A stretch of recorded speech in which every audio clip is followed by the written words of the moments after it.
accept yourself, and expect more from yourself. Because on the one hand, we want to accept ourselves and show ourselves self-compassion and recognize the natural limits of our character. On the other hand, we want to push ourselves out of our comfort zone. We really want to stretch ourselves. We want to learn and grow and fail. And only you know, are you accepting yourself and expecting more from yourself? It's like, it's something that we each have to figure out for ourselves where that line is.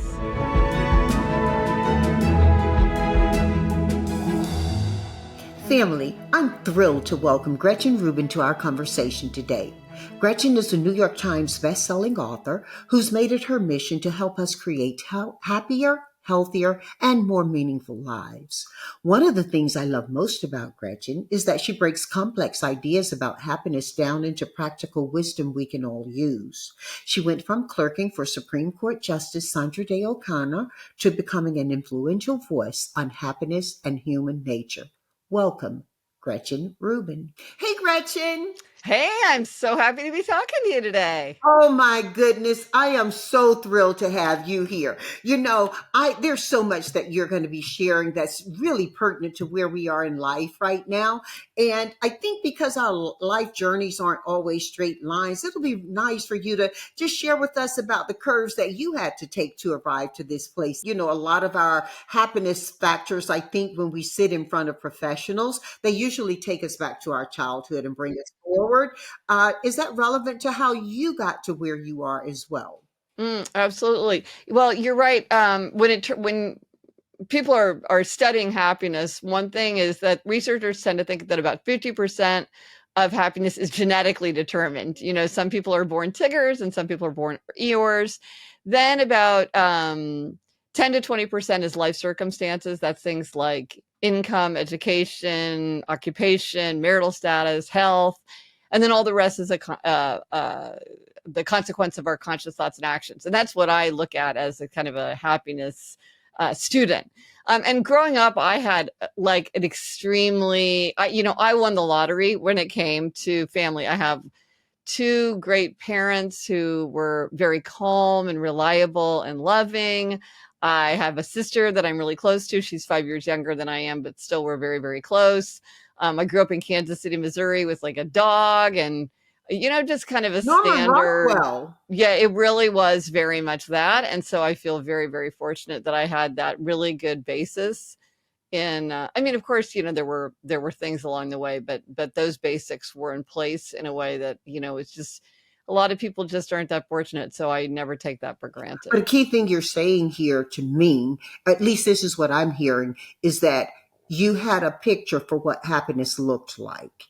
And it doesn't have to be every day in order for you to have a happy life. I mean, you're a powerful voice on happiness. So was there any particular moment or spark when you realized that writing was actually your calling and that you had to transition to help people reach happy in that writing?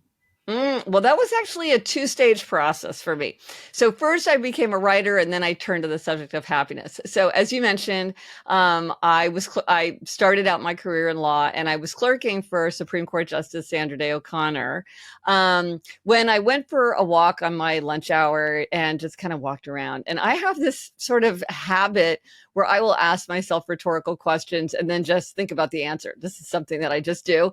And so I asked myself, what is the subject that I'm really interested in that basically everybody else in the whole world is interested in? And I thought, well, power, money, fame, sex. And it was like power, money, fame, sex. And I instantly became incredibly preoccupied with what to me seemed like one giant multifaceted subject. And again, this is something that also happens to me all the time. I'll get extremely interested in a subject and start taking a lot of notes, start doing tons and tons of research. I've done this since I was like 8 years old. So I became very interested in this subject and I was doing all this research and I was taking all these notes and it was just getting bigger and bigger. And finally I thought, wow, this is what somebody would do if they were going to write a book. And then I thought, well, maybe I could write a book about this. And I went to the bookstore and got a book called something like How to Write and Sell Your Nonfiction Book Proposal. And I just followed the directions and that became my first book. It was called Power, Money, Fame, Sex, A User's Guide. Now that makes it sound much easier than it actually was, but that is the basic way that I switched from law to writing. But I teach simple doesn't always mean easy. Yes, exactly. Right. Exactly. Something can be very straightforward, but very, very difficult. Yes. Um, and so then I was writing and I wrote a book. I wrote that book. I wrote a biography of Winston Churchill. I wrote a biography of JFK. I wrote a kind of an odd book called Profane Waste. Um, and I was just finishing up my biography of JFK and was in this kind of period where I'd handed in my final draft, but the book hadn't hit the shelves yet. So I had a little bit more mental energy than maybe I usually had. And I was stuck in a city bus. And again, I asked myself a rhetorical question. I asked, what do I want from life anyway? And I thought, well, I want to be happy. But I realized like I didn't spend any time thinking about whether I was happy, if I could be happier. Can you even make yourself happier? Is that even possible? If you were going to try, what would you do? And again, I became intensely interested, ran to the library, got a giant stack of books from ancient philosophy to contemporary science, novels, memoirs, trying to understand like, can you make yourself happier? And in my mind, I thought of this as like, well, this is my happiness project. And at first it was just going to be for me, but it was so interesting. And there was so much that I wanted to learn and so much that I wanted to try that eventually I thought, well, maybe this can be my next book. So that became my book, The Happiness Project. And it turned out that the kind of vast subject of happiness there's so many elements to it. It goes in so many directions. There's so much to think about and study that basically I've been studying happiness and human nature ever since. Well, that's fascinating. I think we will continue to do that as long as humans are a part of, Yep. the equation, because I recall several years ago, over 20 years ago, actually, the Dalai Lama said to me that people are seeking happy. That's what people are looking for is happy. Mm. Yep. Happiness looks different to different people. Yes. Sometimes we often get into trouble because we inflict what's happy to us onto others. But there are some things that, have synergies to them across people. In my company, Gretchen, we believe that everything and everyone matters, and even the smallest details are important to us. In your book, Life in Five Senses, you explore how paying attention to our sensory experiences make us more present. What made you turn your attention specifically to our five senses, and what surprised you most when you started deliberately engaging with your world in this way? I'm talking about Life in Five Senses, which, by the way, is a terrific book. Thank you for writing it. Oh, well, thank you so much. Well, the reason that I wrote that book is because I so desperately needed to do that. I mean, I realized that I was just walking around in a fog. I didn't notice anything. I would be like on the beautiful beach with like the waves on my feet and the seagulls and the sunset. And I would just be rewriting something in my head and I wouldn't notice anything. So I thought, okay, again, for me, research is me search. And I often will write a book that I need to read and that I need to learn. And so I thought, okay, I really need to tap into my five senses so I can be more present. And so that's why I did it, because I was sort of the very opposite of the person who was present. But the thing that surprised me is that, okay, so if you're thinking about what you need to do for a happy life, you personally, like we all have different things. And sometimes what one person needs is kind of the opposite of what another person needs. So one person needs to calm down, but another person needs to get energized, or another person needs to reach out and engage with other people. And then other people need more solitude and personal refreshment that way. Some people need help just buckling down and grinding through the drudge work. And then some people need to like have a creative spark and think outside the box. And some people need to concentrate, and other people need to have time to daydream and to just kind of like let their minds off the leash. And what I found is that our five senses, or four senses, or however many senses you personally have kind of at your disposal, this is like this Swiss Army knife. Whatever it is that you need, even if these are contradictory things, there are ways that we can use our five senses to help us attain that. And the thing is, we know our five senses. And so what's kind of exciting about it is if I say to somebody, hey, you're really stressed out, you want to calm down. What are some ways you could use your five senses to help you calm down? People immediately have ideas for that. This is not something that they cannot imagine. And they get very excited because it's like there's something just so concrete and like so vivid and rich about tapping into our bodies. It's kind of one of the reasons I was interested in writing about this is I realized like whenever you talk about the senses, people get very excited and energized, and yet we kind of overlook it as something that we can harness in our everyday lives weirdly, or like we think of it in the negative, like I need to stop snacking so much, instead of thinking like how can I really like amplify my sense of my sense of taste. And in fact, one of the things that I did for the book is I developed this quiz. It's a super fun quiz, and you can take it at gretchenrubin.com/quiz. And it tells you your most neglected sense. Because what I found is that most people have some senses that they particularly like dive into and enjoy and explore and learn about and talk about with other people and have adventures around. But then there's like one that we kind of don't use as much, or maybe we use it in a utilitarian way, but we don't turn to it for pleasure or comfort or connection. And so if you take this quiz and you find out your neglected sense, then a lot of times there's a lot of low hanging fruit. And if you say to somebody, okay, your neglected sense is hearing, what might you do to get more pleasure, comfort, connection through hearing? And then people will be like, oh, wow, I can think of like just off the top of my head, I can think of a lot of things to try. And so it's like it's so in our bodies that it has kind of just a charge to it that a lot of other kind of pieces of advice or suggestions just lack. And so I loved studying the five senses. Well, I'm so excited about what I read, and it was interesting because I thought about it yesterday during church. Dr. Anita was talking about how all of our senses are important to us, but many of us have stronger leans from one Yes. to the other, and Yeah. how we can learn actually to balance when we're checking into them, depending on what's happening around us. Yeah. And so, I thought about your book. I was like, wow, I'm going to be talking with Gretchen tomorrow. And Mm-hmm. this is so important and so incredible because there were over 30,000 people listening to her while she was sharing that. And those Mm-hmm. 30,000 people could surely learn a lot from your book.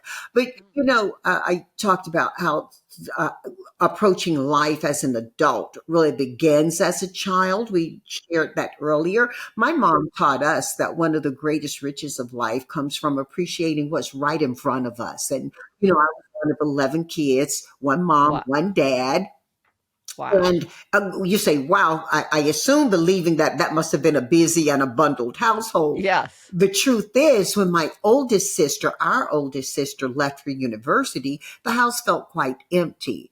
And it became Mm. really important to me to find ways to be happy in those spaces that she had had so much of before she went to university. She and I were really, really close. All of my siblings, um, are close, but we had a philosophy in our house or a practice where the older one would take care of the younger one, and it fell to her to take care of me by the distance in age. And so we just grew up, and by the time she went to university, it felt as though a part of me was leaving. I guess in a way, a part of it was. But Gretchen, I'd love to hear about one sensory experience that completely changed how you view everyday joy. What's Mm. wrong with that? Oh, that's such an interesting observation about your family. Well, one thing that I do, this isn't a single thing, but it's sort of a single practice, I guess.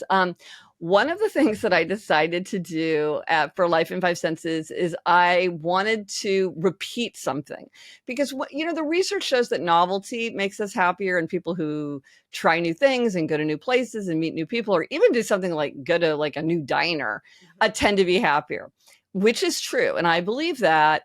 And I've experienced that. But I also think that we can't ignore the pleasures and kind of the interest in repetition and familiarity. So I asked myself, like, well, I live within walking distance of the Metropolitan Museum. I'm so incredibly fortunate. What would it be like if I visited the Met every single day for a year? Like, how would that change my experience of it? How would I be present in a different way? How would I see it in a different way? And then could I try to hear it, smell it, taste it, touch it? Taste is the hardest one, but there are things to taste in the Met. And how would that experience change over time? And what I found is that I loved it so much that I basically have visited the Met every day ever since. Now, of course, it's closed on Wednesdays and it's closed a few days throughout the year. And sometimes I'm traveling. but I basically go every day. And it is so interesting to me how something changes when you repeat it over and over. And I thought when I started that this was a very idiosyncratic thing to want to do. But what I found is that many people share this desire. Like they'll do exactly the same walk with their dog, or they'll walk to a river and look at the sunrise every day at the same time. And it is very interesting to see, how do the trees change? How do the plants change? How does the light change? How do the seasons change the atmosphere? There's something about repetition that's very interesting. And for me, as I said, as somebody who's very like finds it hard to like tune into my senses, going to the very same place kind of helped me do that. Like now there's this scent, which is the hand sanitizer of the Met. And like now for the rest of my life, whenever I smell that smell, it's like Proust, I'm like, whoa, that is the Metropolitan Museum, because it's not a bad smell and it's not a good smell, but it's a very distinctive smell. And every once in a while, when you're walking around, you just like get a waft of it. Or now I notice when somebody's wearing cologne, or when it's wet outside and people have kind of that wet wool or that wet raincoat smell. But I'd been going to the Met for months before I finally noticed things like that. So that was a really good exercise that I've done that I've loved. You've actually helped me with one of the things that I've been thinking about because I have a nephew who's been living with me for over a year now from the UK.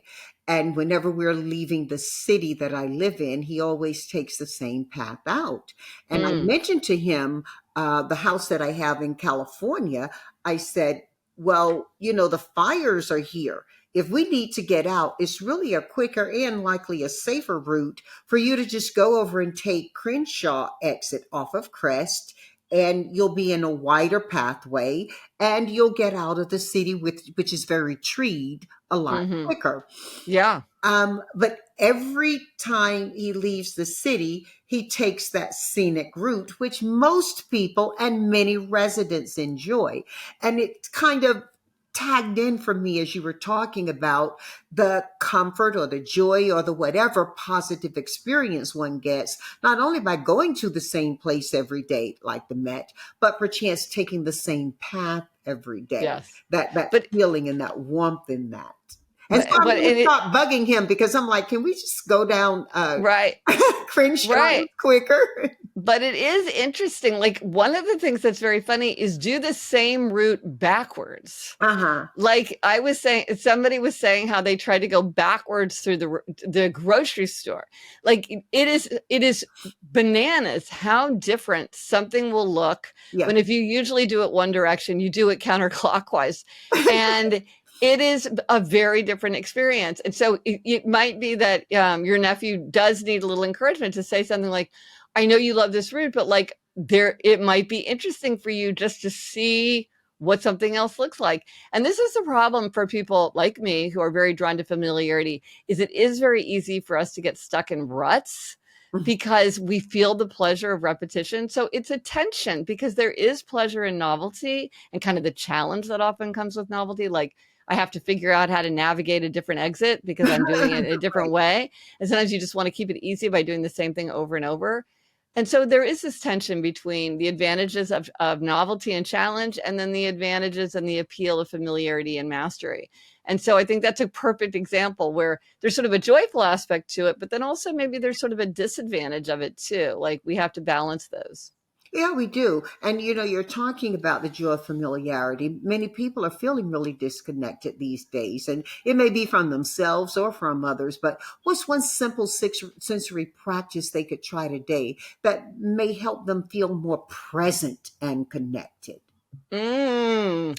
Well, here's an interesting thing if you're feeling stressed out and you want to use your five senses. And again, you have to figure out what kind of person you are, because there's a real difference. Sometimes people, if you feel very stressed out or overwhelmed, you bring down the sensory load. So for instance, if you're like me, I'm this way, think about things like, are there noises that are annoying you? Like like auditory notifications and you just need to like turn off your notifications? Or is there like a beeping sound that's annoying you, like you have a beeping dryer that's sort of just beeping in the background and you can't be bothered, but you're like, yeah, go get that turned off. Or like the your dog collar is jingling in a way that is annoying to you, and so you could figure it out. And you're bringing down the central load. I love wearing perfume, and I'll wear perfume. I often wear perfume around the apartment. I don't wear perfume out because it bothers a lot of people, but when I'm home, I wear perfume a lot. But I've noticed that if I'm really stressed out, I stop wearing perfume because I'm trying to bring down my sensory load. But for some people, it's just the opposite, and they feel calmed with like a big blast of sensory. So they might like plunge their face into like cold water, splash cold water onto their face, or they might bite into a lemon or like a super sour pickle, or they might blast music and like dance around really fiercely. And for them, kind of this big surge of sensory information is like somehow calms them. Now, this is just the opposite for me. It's kind of hard for me even to understand that mindset, but I've heard from people over and over. And so I think one of the things to do is to say like, well, if you're experiencing that need for greater calm, think about, okay, for me, don't make assumptions like other people are like, oh, light dim lights, light a candle and sit on the ground and meditate. It's like, no, maybe you should turn up the lights, blast Beyonce and dance around, that might be, or like go out in the rain and get covered with cold, wet rain. For some people, that's what works. And so it's think about yourself and then how to harness that aspect of the 5 tendencies for you. And so you've developed these wonderful happiness hacks. Mm. Tell us exactly what a happiness hack is, Yes. and then share those favorites that made the biggest difference in your own life. Okay. Well, a happiness hack is just like a simple practice or habit, or even sometimes just like a product, because sometimes like the right tool can just like make you so happy and like just solve a big problem for you. Like I got a shelf spinner for a shelf, also called a Lazy Susan, but people named Susan don't like the name Lazy Susan. They're like, call it a shelf spinner. And I'm like, this thing is so satisfying to me because it's just like it's so much easier for me to get what's on the shelf. It's like, that's a little happiness hack. But here are some more that like I've heard from many, many people that work for them. One is for most people, outer order contributes to inner calm, maybe more than it should. And a very easy way to create more outer order is to follow the 1-minute rule. So if there's a task you can do in less than a minute, don't delay. Like if you can hang up your coat instead of throwing it over a chair, if you can print out a document and file it instead of like postponing it for later, if you can put a dirty coffee mug in the dishwasher, just go ahead and do that. And what this does is it gets rid of that sort of scum of clutter that's on the surface of life that can make us feel weighed down. And kind of feel like they're in our way when we're trying to move forward. So sometimes like a lot of little tasks can get in the way of us doing big tasks, even though that's kind of irrational. A lot of people experience that. So the 1-minute rule is really helpful. That's kind of like the TikTok version of never put off until tomorrow what you can do today. Exactly. Never put off until later what you can do now. Exactly. But because it's just 1 minute, even a person who's very busy or even a person who really doesn't want to deal with it kind of doesn't have an excuse. It's like, well, it's going to take me less than a minute. Why don't I just go ahead and do it? And then another one, if you're trying to connect more deeply with other people, and this is a really good idea because ancient philosophers and contemporary scientists agree that if there's just like one thing that you should do to make yourself happier, it's to deepen your relationships or broaden your relationships, relationships are so important to our happiness. So I would suggest what on the Happier podcast we've called Update. So this was actually an idea that my mother had, and you know how it is that if you see people all the time, you have a lot to talk about. But if you see them rarely, often you don't have that much to say. And you're sort of like, how are you? I am fine. How are you? I am also fine. And you sort of run out of things to talk about. So what we do with my parents and my sister, because we live all over, my sister lives in Los Angeles. I live in New York. My parents live in Kansas City. And just so that we would stay in touch with just the fabric of our boring, ordinary lives, we'll like once a week or so, we'll send an email that just says update. And the motto of update is it's okay to be boring. And so I will be like, what is the weather like? I'm going to get my hair cut. My dog Barnaby threw up because he like managed to get something off the kitchen table and ate it in like one giant gulp. And so that was just like a pain to deal with that. Just whatever little thing is going on. And we sort of update about members of our other members of our family. And what this does is it just gives us an insight into just that daily routine that other people are going through. And so then when we talk, it's like, oh, how did that go? Or what happened with that? Or, you know, we just know what's going on with each other in this much more natural way. And now we do it by email because we're kind of email centric. Some people do it with a group text. Sometimes people will send each other voicemails. There's, you know, this is a place where technology can really help, because you can find easy ways to stay in connection in a way that can keep it. I mean, I imagine with such a large family, this must be a really big challenge for you, which is like, how do you stay in connection with everybody? COVID really changed a lot of how we connected as a family, because we were like, before then, we traveled cross country, see each other a whole lot, and all of a sudden we were held at bay. And while we stayed connected separately or in groups or clusters to the moment of conversation we were having. During COVID, we set up a sibling chat and we added mom to it. And it is every day, sometimes it's just good morning, but we know everybody was alive and well that day. Yes. Good morning with a sunshiny face. And we're in different time zones, different geographies, and there are 8 of us. So it really works well for us. We also do the Sunday Zoom. And we find a time that doesn't offend each other's individual local family time that allows us to come together. And all holidays, birthdays, and things, we just really have become so digitally engaged with each other that we have to step back and laugh when we hear people talking about how digitized the whole world has become, because it does work for us beautifully that way. And so, yeah, I love that we're able to do that. And your mom was right on point about doing that, those check-ins for your family. You know, and you know, when you were talking about how people haven't seen each other for a long time and they find it difficult to have a conversation, whereas when they're seeing each other more frequently or communicating more frequently, they just roll into it. And you know, we're blessed when we can talk about the boring. I see the boring as a blessing. Okay. Yes. We actually have, I like that phrase. The boring is the blessing. Right. Because it's like no news is good news. And if somebody's calling you with like, I have something big to tell you. Yeah. But often that is not good. So I see people, and sometimes I only see them at an annual conference. And you're so right, Susan, about finding things, because it becomes a list. So tell me what's been going on in your life. Well, if you're talking 12 months, it's basically a list with no flavor to it, right?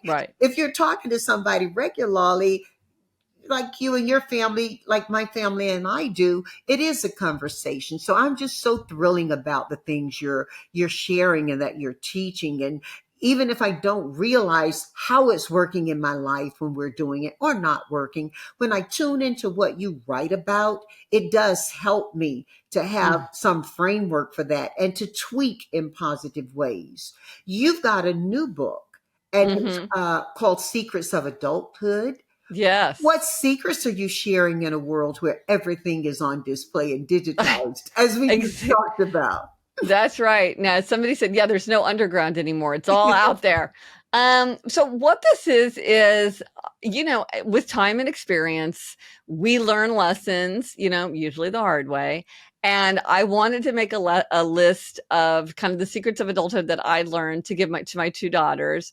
But just as much, I wanted to give them to myself, because I don't know about you, but I learn the same lesson over and over and over. I have to remind myself of the same thing again and again and again. For instance, something that I remind myself of at least once a week is working is one of the most dangerous forms of procrastination. You know, like I say I'm working because I'm doing research, and it's like, okay, but are you really working? Or are you just like looking up stuff on the internet that's interesting?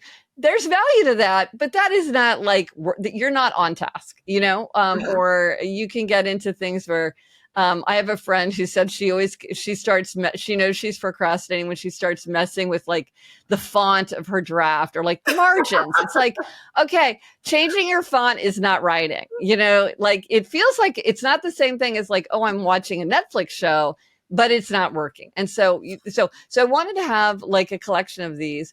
And then also kind of at the same time as a writer, I have been pushing myself to write more and more in aphorisms. And an aphorism is like when you really try to distill a big idea into like one sentence or two sentences and really kind of convey something, what you hope is sort of a really thought-provoking insight into human nature in a very concise form. And partly this is because this is just sort of creatively super fun. And then it's also that it's more powerful in our minds because since it's said in a very kind of concise, elegant way, the idea is that it's often easier for us to hold on to that idea in our mind.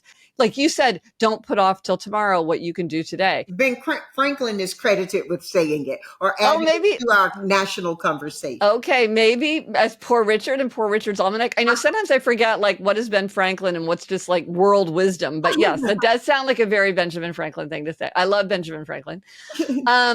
And so I wanted to think about these secrets of adulthood, and then I also wanted to express them in as succinctly as I could. And so then I decided that I would gather these together and do this book, Secrets of Adulthood, just for anybody who's trying to like sort of learn, well, here's a Benjamin Franklin aphorism that's very pertinent. He says, experience keeps a dear school, but fools will learn in no other. But so a lot of times we do have to learn lessons the hard way. But sometimes, I don't know about you, but there are times where you'll read one sentence or somebody will say something to you and you can suddenly make a decision or you understand a relationship in a different way or you understand yourself in a different way.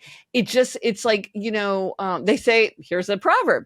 When the student is ready, the teacher appears. And sometimes we'll just read something and it will resonate so deeply with us that it can really change our lives. And so I've had that experience many, many times in my life. And I really wanted to write a book where I would hope that people that would pick it up, maybe only a handful of there's like 200 aphorisms in there, would resonate and really like help them navigate their way forward. And that's so helpful too, because writing a book for adults or for people who are interested in becoming adults, it's helpful that you are using aphorisms as a way to share with them big ideas. Everybody's busy. That's thematically been underneath what you and I've been talking about since we said hello, how busy people are. Yes. Okay, if it takes less than a minute, do it now. Yeah. Make it, right. How do you and talking about checking in with each other in little bits regularly, yes, holding up. So there's so much of that's happening. Some of my friends are talking about adulting and they talk about it in ways of they're something they do versus who they are. And I thought Secrets of Adulthood, I'm not knocking people who want to use that term. Oh, I'm adulting now, because maybe that means that in their lives, Gretchen, they are being a child as well. And we talk about the inner child and how important the inner child is to our adult lives. So when you were writing Secrets of Adulthood, did you tie any of that, that play that we do, especially in really busy worlds where busy doesn't always mean productive, right? Right. Well, working is one of the most dangerous forms of procrastination. But it's interesting because many great thinkers have observed that play is the work of childhood. That it's very important that children have play and that they have free play because that's how they learn about the properties of the world. That's how they learn how to negotiate with other people. That's how they kind of prepare themselves for different tasks. And so play is the work of childhood. And my aphorism is that at its best, work is the play of adulthood. Because what you want is something that gives you that feeling of like, I'm learning, I'm growing, I'm testing, I'm connecting. Like, this is what I choose to do. This is my way of going through the world. And so again, it's like play is the work of childhood and work is the play of adulthood. Love that so much. And I will keep that present with me. Just over a year ago, I did not know if I'd have grandchildren. And as Mm. I'm talking with you today, I have two beautiful Oh, grandchildren, uh, wow. our son and daughter, each with their spouses, had children this past year. So Aria is about to celebrate her first year on earth in Mm. April, and then Wow. Jet follows her in July. I will be thinking so much. And honestly, when I pulled your book back out to read The Secrets, I was thinking about how I use any of that in context of my relationship with my grandchildren who are Mm. babies. Remember, we were talking about carrying not just childhood, but even infant experiences, Yeah. I think, really into our adulthood. And so I'm waiting for you to write the book on how we hack our grandchildren Mm. into Right. happy, happy adulthoods. Well, there's space in Secrets of Adulthood. There's space in the back for you to write your own Secrets of Adulthood. So that's a way where, like, as you think of your own Secrets of Adulthood, you can keep it for your grandchildren. But here's something really fun that you might want to do. Okay. So when I was writing Life in Five Senses, one of the things, like an exercise that I did that might be really fun for you, is a five senses portrait.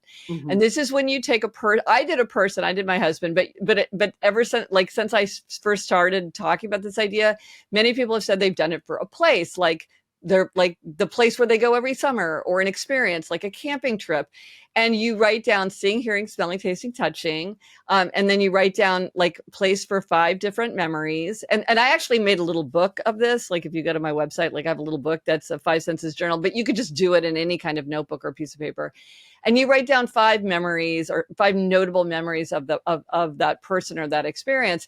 And one of the things that could be really fun to do is like on your granddaughter's first birthday, it's like a five senses portrait of her as a 1 year old, because it's like the smell of the baby powder and the Johnson's baby lotion and the feel of like her favorite like toy that's got this special plushiness and the taste of the, Cheerios or whatever it is. And then to do that every year, because you could see like over 18 years, that would change so dramatically. But then you would have this wonderful changing portrait of just kind of like how they showed up in the world. One of the things that since I first started about this is a By the lot of way, our oh, family, our yeah. audience listening right now, I guarantee you so many are going to be doing this. So, Mm. yeah, so that's great.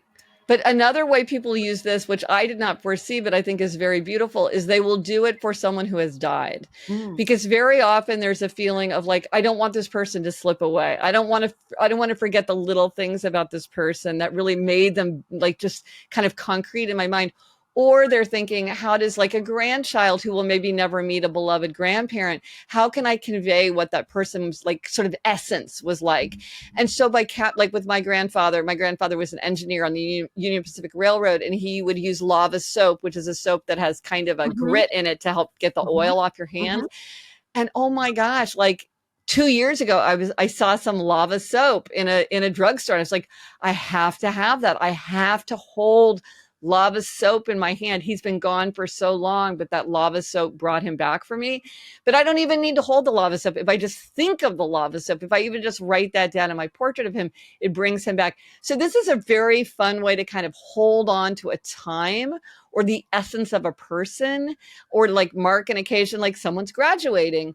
And or like we went on this wonderful family trip together, like let's all do this together. Like what was like the five highlight of taste? And be like, oh, that horrible pizza that we had. It's like that's fun to remember. Like one of my secrets of adulthood is missteps often make the best mishaps often make the best memories.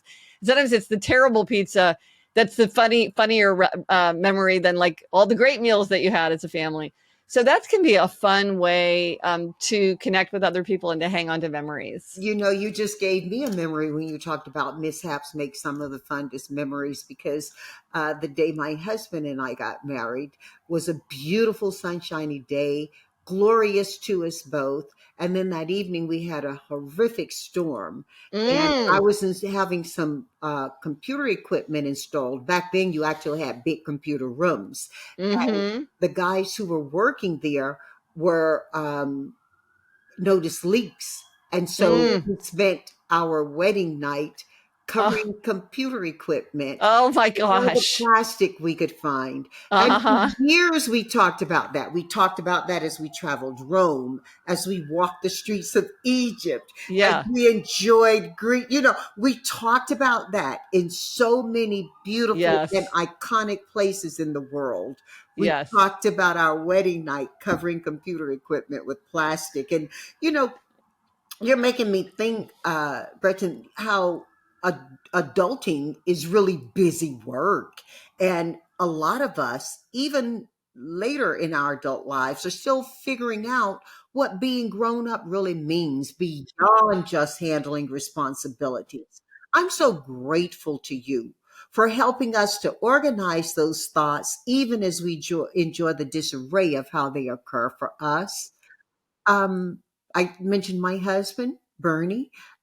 He would always say to me, "Love, the biggest difference between people who achieve what they want in life and people who don't is that the people who achieve what they want embrace the things that people who don't achieve resist." And in your study of happy people, what have you found people to embrace that others typically would avoid? And is there a truthism somewhere in there about unlocking the door Mm-hmm. to happiness? A Mm-hmm. lot of people aren't identifying themselves as happy today. And it's Mm-hmm. about the hard stuff. You and I talked about simple doesn't always mean easy. It's the Mm-hmm. hard stuff. Help us Mm. out there. Well, I think one of the key steps that a lot of people skip is they don't really think about themselves. Like, what are they like? What are they interested in? What do they value? What are their strengths and what are their weaknesses? And, what is it that they want? I think a lot of times we have an idea of who we wish we were or who we assume we ought to be or what other people expect from us. And we don't have a very clear picture of who we actually are, which is kind of funny because you would think, well, of course I know all about myself. I just hang out with myself all day long. But it's very easy to get confused. And I think for a lot of people, a really important first step is to be like, well, but what about me? Because there is no magic one size fits all solution. It's funny because people will often say to me, because I study happiness, I'll be like, okay, Gretchen, well, what's the secret to happiness? And I'm like, well, it's, you could answer it this way, you could answer that. And they're like, but if I was going to do one thing to make myself happier, what's the one thing I should do? In fact, so many people, I have a quiz for that too, because people are always asking me. So I'm like, here's a quiz that will tell you. It's on gretchenrubin.com/quiz. It will tell you specifically what for you right now is the thing that would most move your happiness. But I could tell that people weren't happy with me just saying, well, it depends. It depends on you. It depends on what you want. It depends on what kind of person you are. What depends on your challenges. And so finally I started saying to people, well, what is the best way to eat an egg? And they would say, well, it doesn't, there is no best way to eat an egg. It depends on how you like to eat your eggs. And some people say, well, I don't even like eggs. And I'm like, that's right. There's no one best way to eat an egg because people are different. And so there's no one best way. And so we each have to ask ourselves. So one question is like, well, what are my strengths and what are my weaknesses? Like one of my strengths is also my weakness, which is that I'm very good at sticking to a schedule and going through a to-do list. But the dark side of that is I'm also very rigid and I get very uneasy if things are ambiguous. All right, we're like, we're two peas in a pod here. When it's ambiguous or when, like, it's funny because I always am saying directions are often ambiguous. And people are like, there's nothing ambiguous about this. And I'm like, but don't you understand? Maybe they mean this, but maybe it's so important to me to follow the rules. And I'm like, I need to know exactly what the rules are. So it's hard for me to be like easygoing. It's hard for me to like change plans at the last minute. I have to say to everybody around me, like, I need a lot of warning. I need a lot of time to get my mind around it. Like I can get there, but please, like, don't hit me with something at the last minute. And so I'm very good at execution and scheduling, but I'm also kind of rigid. So it's just knowing that about myself and building my life around that. And so like somebody said to me one time, like, but don't you want to be spontaneous? And I'm like, Absolutely not. I do not value spontaneity. I don't want it. Like you might value spontaneity, but I don't value it. And so I don't try to have more spontaneity in my life because it's not something that works for me. But for someone else, my life might sound like a trap to them. And they would feel like, oh my gosh, you're just choking in your own to-do list. I want to do what I feel like when I feel like it. I'm like, that's great if that's what works for you. So I shouldn't tell you to put things on the calendar if you want to get them done. And you shouldn't tell me to stop scheduling, because it's not that we're giving each other good advice or bad advice. It's just that it's not the right advice for somebody else necessarily. So I think it's really about thinking about what is true for you. When do you feel like you're happiest, healthiest, most productive, most efficient? How do you shape a life around your own nature? I love that so much. I'm so glad that you said that right here in this conversation. You know, you mentioned that recognizing when others say wise things is one of your superpowers. Yes. So I'm going to adopt some of that superpower because you just said some really wise things. Oh, good. Excellent. Love that. Share one secret of adulthood that stopped you in your tracks when you heard it. Something that might have made you say, now that's the truth. So an aphorism that I wrote or an aphorism that I read that somebody else wrote? At your pleasure. Okay, well, here's one that I love, written by one of my favorite aphorists that many people have never heard of, Marie von Ebner-Eschenbach. She was German. She wrote, "You can fall so fast, you think you're flying." I was like, whoa. Wow. That's deep, right? Wow. Yeah. So I think that's the truth. Yeah. So that's okay. Good to keep that in mind. That's fantastic. And then one that I wrote that really took me a very, very long time to understand deeply enough that I could express it succinctly was accept yourself and expect more from yourself.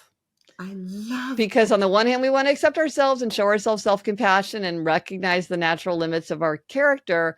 On the other hand, we want to push ourselves out of our comfort zone. We really want to stretch ourselves. We want to learn and grow and fail. And only you know, are you accepting yourself and expecting more from yourself? It's like it's something that we each have to figure out for ourselves where that line is. I can just feel my mom sprinkling down sunshine around that. I can feel her sprinkling that down. That sounds so like my mom. Oh, I could talk with you forever. We can't, but I could. Look, before we wrap up this part of our conversation and go to 4 for 4, I got to ask you, with all your research and writing about happiness, Gretchen, what's your definition of success now? What does living a successful life mean to Gretchen Rubin in 2025? Every day, am I doing the things that will make me happier over the long term? Because I think sometimes I do things in the short term that I do not make me happy, that I do not enjoy, or that I wish that I didn't have to do. But I do them because I think over the long term, they will make me happier. But I want to make sure that I'm either enjoying it now or it's going to make me happier later. And really to look for ways where I'm not wasting my time or dilly-dallying, procrastinating, and that success is moving me closer towards those ultimate aims. I love that so much. And thank you so much for sharing such wisdom that, you know, your superpower is on fleek today. Thank you so much for being here. Oh, I've so enjoyed this. Can you give us a little bit more time and go 4 for 4? Sure. I would love to do 4 for 4. Okay. I'm going to ask you 4 questions and you'll give me 4 answers to each. There are no wrong answers. The first question is, you're getting to host a dinner. Who are the 4 people at your dinner from any time in history to present? And so I'm just going to ask you so that we can really enjoy the flavor of it. No AI, folks, okay? I mean, if you gotta invite Siri, okay? No. That didn't even occur to me. No, you're safe with me. I'm going old timey. If I were going to have a dinner, well, you know, you mentioned Ben Franklin. Ben Franklin would be super fun. I got the idea. He's a super fun guy. So maybe I'll say Benjamin Franklin. Because he is one of the patron saints of self-improvement. This is a guy that he was one of the founding fathers of the United States. He invented bifocals. He founded a university. He was a best-selling author. That guy did it all. Okay, so and from reading his books, and I love his autobiography. He seems like he had a good sense of humor and like He knew had how to fun doing it, right? yeah, he knew how to have fun. Okay, so Benjamin Franklin, Winston Churchill. I wrote a biography of Winston Churchill. I'm fascinated by Winston Churchill. I would love to have him. I would also say JFK, John F. Kennedy. I wrote a biography of John F. Kennedy, and I would be fascinated. He's a very enigmatic figure, so I would love to talk to him. And then I have to throw into the mix Dolly Parton because I just admire Dolly Parton so much. I think she's a person who seems truly good in public life, and I would love to have a chance to meet and talk to her. So she's the only one who's still alive, but I think that would be a pretty great dinner Is she party. alive? Wow, Yeah, is she alive? yeah, yeah. Gretchen, I got to tell you, you and I are twinning today. She's one of my favorite people. Oh, right. I have loved her from being a child, watching Dolly Parton and Porter Wagner on Saturdays. You know, anyway, listen. I think that we're gonna have to see each other in person and maybe have some good conversation. What were you going to say? But I think as popular as she is, I think she's not given enough credit and respect for everything that she's accomplished. She is truly like, I just look at her decision making and how she lives her life and how she expresses herself and how she puts her personality out there and how she pursues her art and her vision. And I'm like, this is just extraordinary. Anyway, okay, so we're both Dolly Parton super fans. Okay. And we both love her for her poetry. Oh my gosh. She's a poet. She's a poet. And she doesn't read music. Right. I use this as an example for people. I'm like, don't let the perfect be the enemy of the good. Don't think that you have to be like an expert at everything before you jump in. Like Dolly Parton didn't let that stop her, and boy, has it not stopped her. You don't have to be, one of my secrets of adulthood is you don't have to be good at something to be good at something. And she's a great example.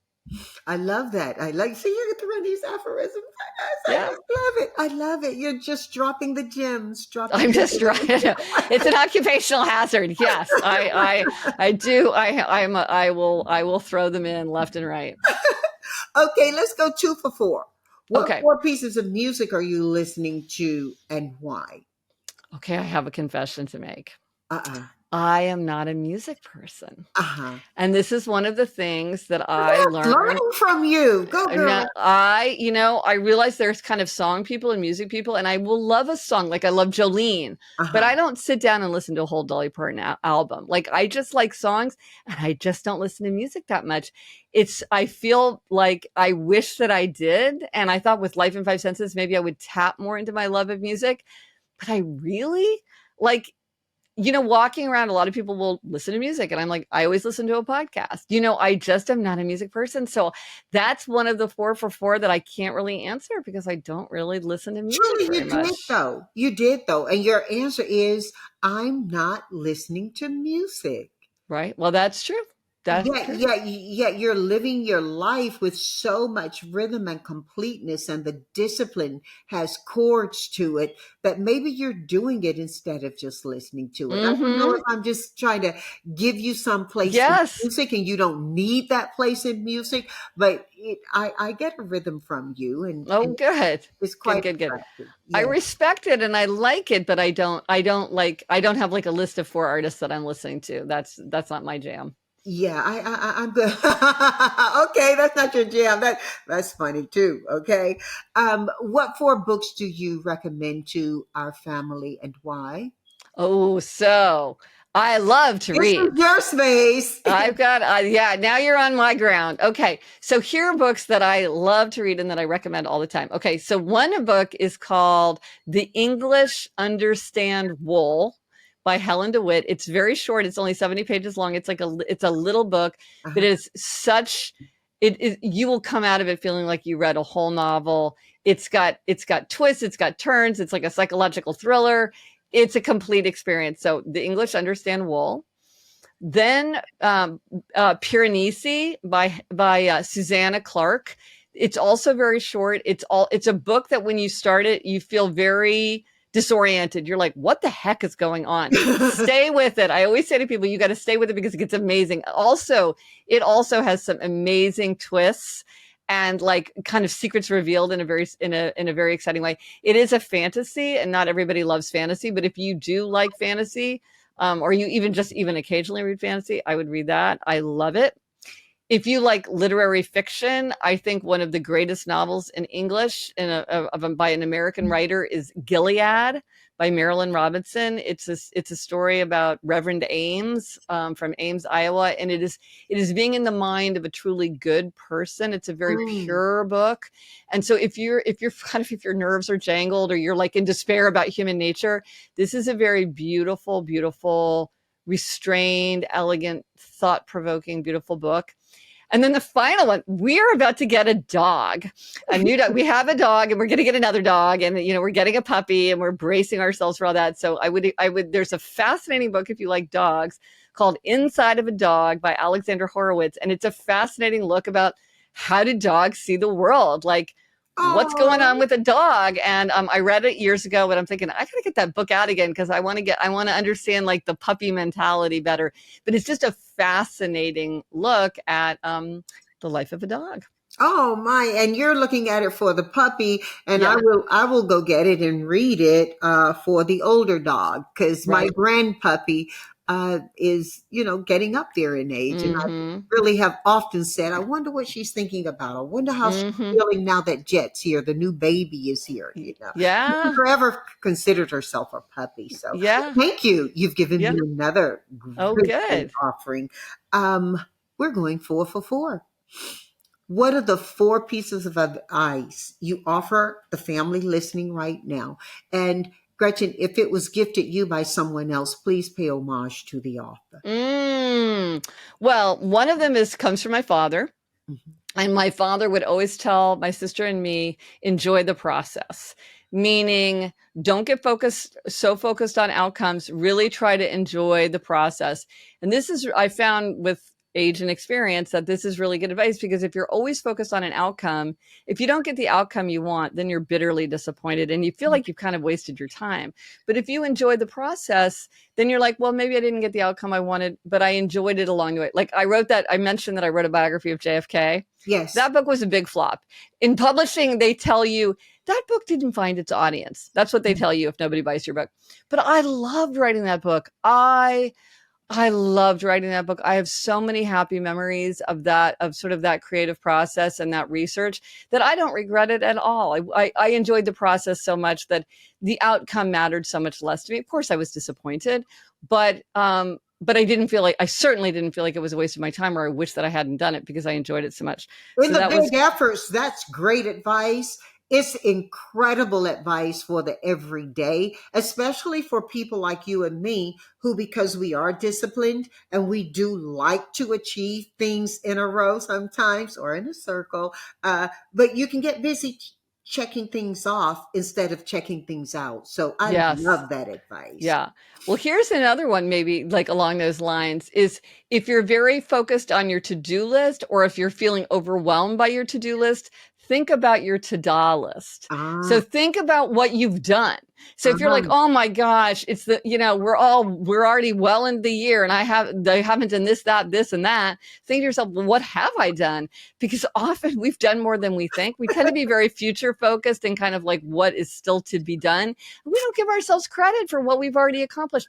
And often for people, especially people who might get easily discouraged, a reminder of what they have done is often very energizing and reassuring, because they kind of can get down on themselves, like, oh, like I can never get to the bottom of my to-do list, or I'm always procrastinating. It's like, well, maybe you've procrastinated about some things, but look, there's other things that you've got done, and so look at the to-do list, but don't forget the to-do list.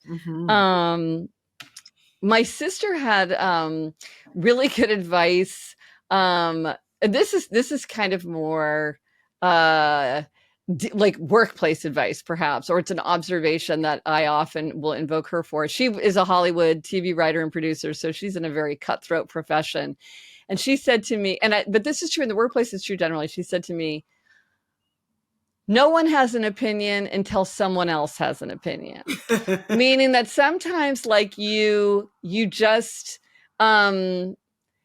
people are just waiting for kind of like people to get on board. Mhm. And if you're waiting for people to like weigh in, it's like sometimes like they'll jump in once somebody's true, like for something or against something. And so you just want to be aware of that sort of that phenomenon that, Right. sometimes people, you're like, no one's answering the email about when we should have the family reunion. It's like, no one's going to have an opinion until someone else has an opinion. So, lob it, get going. She's If you so right. want. I've been in meetings where I've actually stopped the meeting and said, "Are we in a room of seconds? Why is everybody waiting for somebody else to be first?" Yeah, Exactly. then the hands go up after the Yes, first. yes. Yeah. Your sister's on it. Well, and here's an aphorism from Secrets of Adulthood on that, which is enthusiasm is a form of social courage. Because I think a lot of times it takes more courage to be like, that's a great idea than to say, let me tell you 3 reasons why that idea is not going to work. Yeah. It's safer to be a critic. It's safer to point out flaws and mistakes. It takes often courage and kind of a sort of a goofiness or a kind of self-forgetfulness to be like, I love this, or this is great, or I think we should greenlight this project because that's risky. Right. You're so right about that.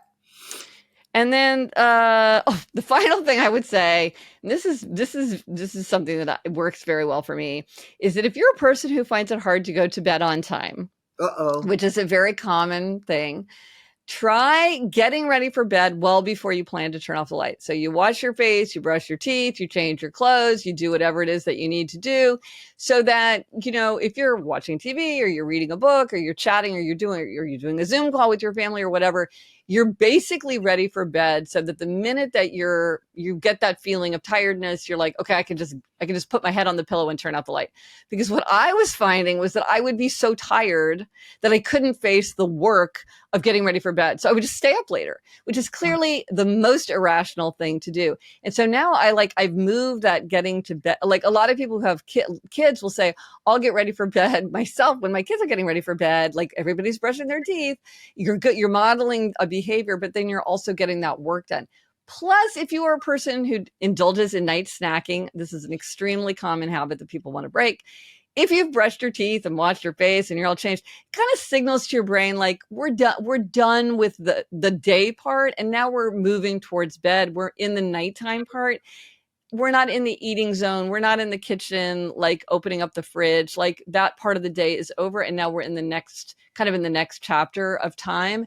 And so that can be really helpful for both for turning off the light and also for dealing with night snacking. Oh, wow.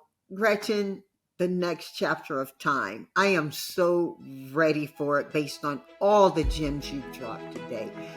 Thank you from my heart to your home. Thank you so much. Well, thank you so much. I enjoyed this conversation. I feel like we could talk all day long. Girl, and we will. We got to promise ourselves we will. Yes, we'll do it. Not on the list. Right. Not URL, IRL. Yep, it's going to happen. Okay. Thank you.